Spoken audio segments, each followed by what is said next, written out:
Hello and welcome back to Spill the Stardust, where we uncover the truth behind the glam. Bollywood की दुनिया में कुछ ऐसे नाम होते हैं जो अपने काम से ही नहीं बल्कि अपने कंट्रोवर्सीज और बोल्ड इमेज से भी लोगों के जहन में बस जाते हैं। आज हम बात करेंगे उन्हीं में से एक ऐसे नाम की जो अपने वक्त की सबसे बोल्ड और सेक्सी एक्ट्रेस के रूप में जाना जाता था, ममता कुलकर्णी। उन्होंने अपनी खूबसूरती, अदाओं और बोल्ड रोल्स से काफी धमाल मचाया, लेकिन उनकी लाइफ का एक डार्क साइड भी था। ममता कुलकर्णी ने बॉलीवुड को क्यों छोड़ा और उनकी लाइफ के कौन से कंट्रोवर्शियल एस्पेक्ट्स ने उनकी करियर को इम्पैक्ट किया। ममता कुलकर्णी की कहानी बॉलीवुड के सबसे ग्लैमरस फेस की है। 90s में जब बॉलीवुड में देसी और ग्लैमरस एक्ट्रेसेस की डिमांड बढ़ रही थी, ममता ने अपने स्टनिंग लुक्स और उनकी नेचुरल स्क्रीन प्रेजेंस से जल्दी ही इंडस्ट्री में अपना नाम बना लिया। ममता ने अपने करियर की शुरुआत की थी 1900 बनी में फिल्म तिरंगा से, लेकिन उन्हें असली फेम मिला 1984 में फिल्म बाजीगर से, जिसमें उन्होंने शाहरुख खान के साथ काम किया। लेकिन ममता का सफर यही नहीं रुकता। उन्होंने अपने करियर के दौरान कई कमर्शियल फिल्म्स की और अपने बोल्ड और ग्लैमरस रोल्स से एक यूनिक इमेज बनाई। उनकी एक्टिंग स्टाइल में एक अलग ही एनर्जी थी जो उनके फैंस को बहुत पसंद आई। आज भी उनकी कई फिल्मों के सीन्स लोग याद करते हैं। उनका पर्सोना सिर्फ फिल्म्स तक सीमित नहीं था। ममता कुलकर्णी की इमेज थोड़ी बोल्ड और डेयरिंग थी। उन्होंने ऐसे रोल्स किए जो उस वक्त के बॉलीवुड नॉर्म्स के बहुत अलग थे। उन्होंने अपनी बॉडी को सेलिब्रेट किया और अपनी सेक्सुअलिटी को ओपनली डिस्प्ले किया। जैसे विश्वात्मा में उनका फेमस सॉन्ग शिवा आज भी उनके फैंस के दिमाग में फ्रेश है।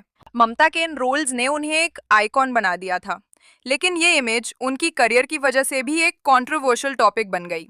उनके बोल्ड रोल्स ने उन्हें इंडस्ट्री में एक यूनिक स्पेस दी, लेकिन कई बार उनकी इमेज उनकी टैलेंट से ज़्यादा उनकी फिजिकल अपील के लिए डिस्कस की गई।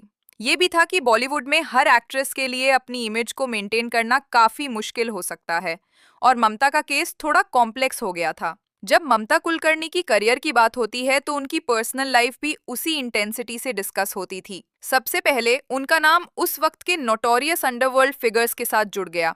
ममता के बारे में ये रूमर्स थे कि उनका किसी गैंगस्टर के साथ रिलेशनशिप था, और ये न्यूज़ काफ़ी टाइम तक मीडिया में छई रही। 1988 में ममता ने विकी गोस्वामी के साथ शादी की। विकी गोस्वामी एक वांटेड क्रिमिनल था और उसका नाम अंडरवर्ल्ड से जुड़ा हुआ था। ये रिलेशन ममता की इमेज और करियर को काफ़ी अफेक्ट कर गया था। मीडिया ने इस रिलेशनशिप को काफ़ी स्क्रूटनी का सामना दिया और ममता को अपने पर्सनल लाइफ को लेकर काफ़ी डिफेंसिव होना पड़ता था। अब बात करते हैं उस शॉकिंग डिसीजन के बारे में जब ममता कुलकर्णी ने अपने बॉलीवुड करियर को छोड़ दिया।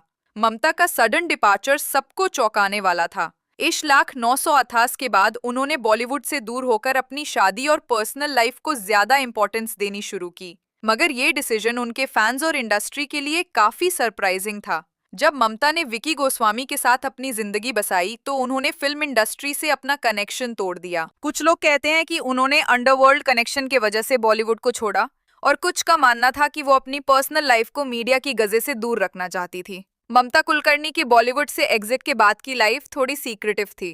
कई रिपोर्ट्स थीं कि वो स्पिरिचुअलिज्म में इंटरेस्टेड हो गई थी। कुछ वक्त तक उन्होंने मीडिया से दूर रहते हुए अपनी लाइफ को अपने टर्म्स पर जीना शुरू किया। ममता ने बिजनेस वेंचर्स में भी अपना हाथ डाला और एक इंटायरली न्यू लाइफ जीना शुरू किया।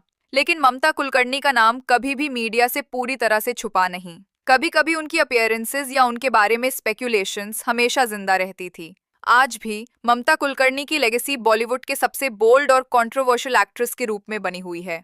उन्होंने अपने ग्लैमरस रोल्स, बोल्ड इमेज और उनकी पर्सनल लाइफ की कंट्रोवर्सी से काफी बस क्रिएट किया। उनका बॉलीवुड से सडन एग्जिट कभी भी क्लियर नहीं हो पाया, लेकिन उनका नाम इंडस्ट्री में हमेशा जिंदा रहेगा। एक एक्ट्रेस जो अपने बोल्ड चॉइसेस और करियर के अनएक्सपेक्टेड ट्विस्ट्स के लिए जाना जाता था। बॉलीवुड में उसकी लेगेसी कभी भी भूलने वाली नहीं है। अगर आपको ये वीडियो पसंद आई हो तो लाइक और सब्सक्राइब जरूर करें, और आपका ओपिनियन कमेंट सेक्शन में शेयर करें। Thank you for watching spill the stardust. मिलते हैं अगले वीडियो में, तब तक के लिए bye bye and take care.